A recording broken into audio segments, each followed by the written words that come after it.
Hello learners, welcome to Sure Question Academy. Please watch the videos, like and subscribe to the channel.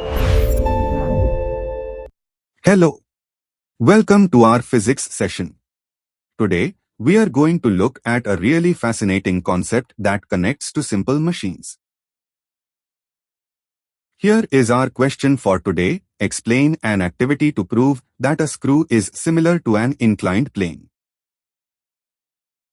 At first glance, a screw and a flat sloping surface might look completely different, right? But what if I told you they are exactly the same thing in disguise? Let me show you a very simple and fun experiment to prove it. Here are the steps for our activity. You can even try this at home while we learn. Let's bring up our diagram on the screen so you can visualize exactly what we are going to do.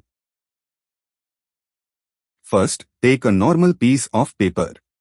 Now, grab a pair of scissors and carefully cut it into the shape of a right-angled triangle, just like the one you see here. Next, find the longest side of your triangle, the hypotenuse. Take a bright colored marker and draw a thick line right along this edge. Think of this slanting line as a long, steep road or an inclined plane. Now for the magic part. Take a cylindrical object, like your favorite round pencil.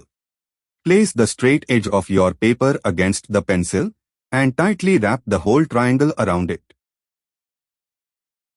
Look closely at what happens to that colored line. It winds around the pencil, creating a continuous spiral pattern. It looks exactly like the tiny grooves, or threads, on a metal screw. So, what does this tell us?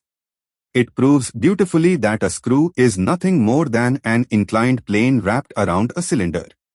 Make sure to highlight this exact conclusion in your exams. Isn't physics amazing when you can actually see it working? Try this out yourself, and you'll never forget it. Thank you for learning with me today, and I'll see you in our next lesson.